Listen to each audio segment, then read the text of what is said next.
Alright, well, here we go. Welcome everybody, this is Word of Mouth. This is a vlog about my adventures throughout dental school. This is, I guess, episode 1 if you want to call it that. It's the introduction. I've never done this before, so as a disclaimer, I'm going to mess up a lot. I'm probably going to make some weird faces. If you want to push pause and screen cap those and blackmail me later. And the way I got this set up is I'm on my Mac right now, so I have a little notepad to the side, kind of reminding me to keep it at 10 minutes, reminding me what kind of stuff I want to talk about. And to start off, word of mouth, I've made kind of as a personal, professional, academic diary that I want to keep. I'm sure that as the semester and as the years progress, I'm going to make videos that are not as long and or maybe a little more infrequent, but I'm going to do the best that I can. I will promise you that. And alright, so I guess that's it. If you want to know what the pre-dental life is all about, hopefully you've come to the right place. So starting out, my introduction, my name is Ayman Haroon. I'm a first-year dental student at the University of Kentucky College of Dentistry. I technically haven't started classes yet, so actually orientation is in 2 weeks, and classes start officially on August 4th, but you gotta start somewhere. So I'm 26 years old. I was accepted in February of this year, 2014, and I, of course, said yes. I got the phone call at around the end of February, and I was very happy to say yes. So I guess that's that. Let's see, in undergrad, so I guess, yeah, here goes a little bit of my personal and academic background. In undergrad, I went to University of Kentucky, and I majored in biology and minored in Islamic studies. I applied to dentistry after that. Actually, originally I started out as a pre-med, strange enough. But then a buddy of mine was, he was just like, listen, give dentistry a shot. You like working with your hands. I like the surgical aspect of medicine, so I checked it out, and I got the whole hash about the relationship between oral and systemic health, fell in love with that, and decided to apply. So the first time I applied, I got shot down pretty hard. I met with Dr. Beeman at a UKCD, and she told me to strengthen my application by doing a master's program. So I did. Went to the Director of Graduate Studies for the graduate school, and asked to sign up for the Masters of Science in Medical Science through UK's College of Medicine. So I got my master's degree in that from UK's med school this previous December. Of course, by that time I'd already applied again to dental school. I got accepted. Yay! So here I am making this video. I guess throughout the last year there have been a lot of major life changes. I am getting married to my wonderful fiancée Abby, who's not here right now, or otherwise I'd drag her into this video and have her say a couple of words. Moved in together, got wedding planning stuff, finished master's degree. I ended up finishing my 2 years at a cardiovascular physiology lab at UK's Department of Physiology. Got a paper published with that group in the Journal of the American Heart Association.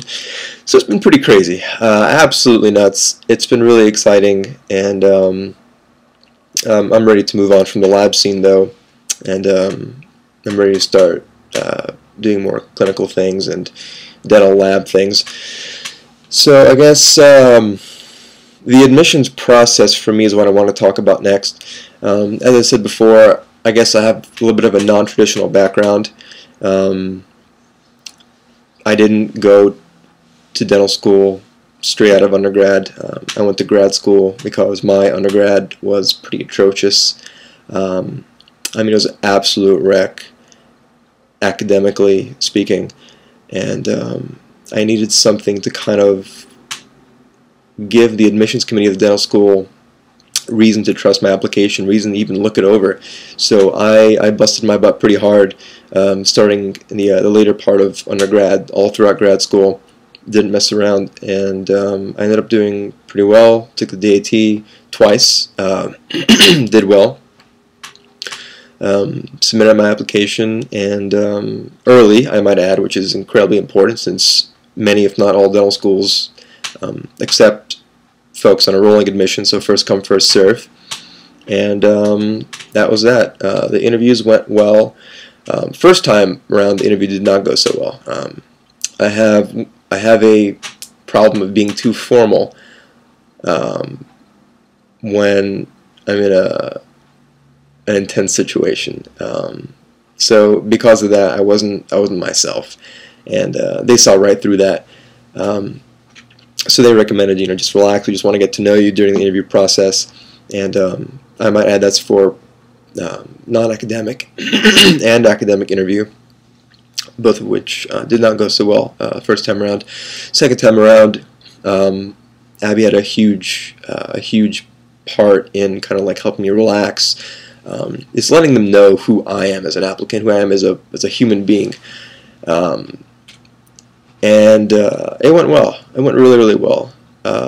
We talked about movies, of course, dentistry, hobbies, just personal things. I mean, they just want to get to know you. So it's looking back on it, it wasn't anywhere near as stressful as I made it out to be.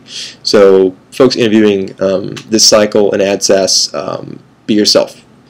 Don't be anything else, or others are going to see right through it. So you've been warned, you've been told.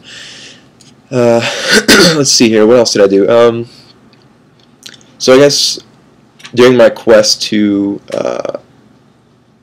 undo the damage that I did to my undergraduate academic career and GPA, I did a lot of shadowing. I did a lot of research with the dental school and the Department of Physiology, all at UK. And I mean, I've got probably well over 1,000 hours of research, in addition to publication now, thankfully. Volunteering was mostly, I mean, I did shadowing. I volunteered with the Mission Lex Dental Center. It's a free clinic in Lexington, so I assisted a little bit, and that was awesome because I got hands-on exposure to patients, even though it was just kind of using the water gun and aspirating out saliva. And I learned not to call dental instruments tools. A dentist who volunteers at the clinic says, I want you to remember something.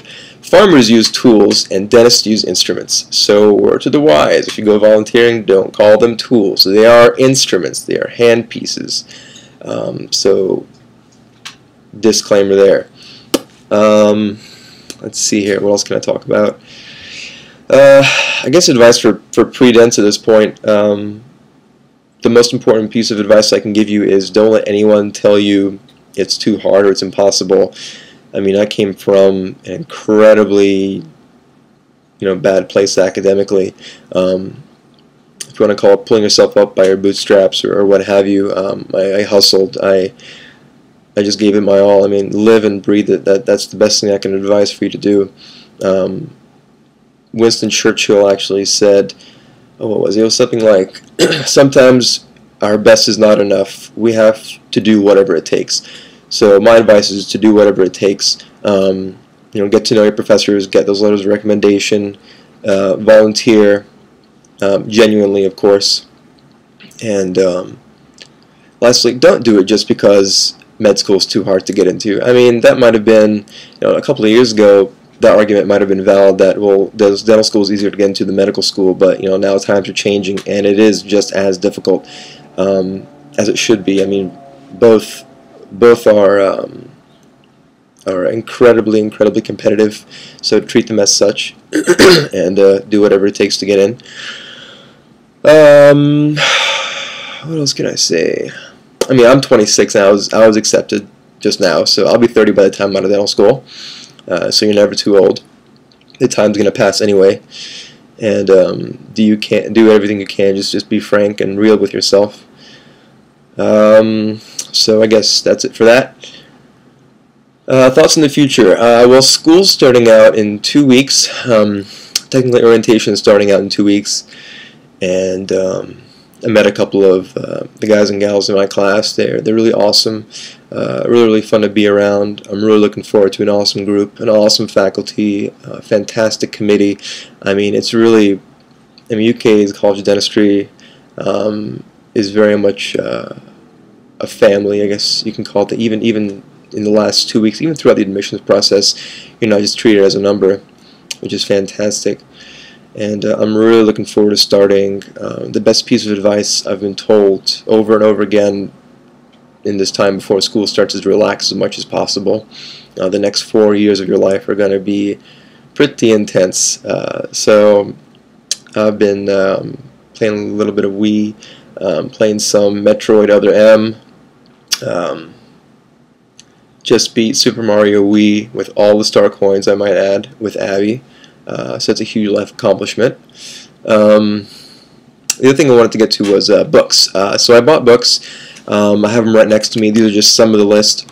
I've been perusing through them for a little bit. Let's see what we got on here.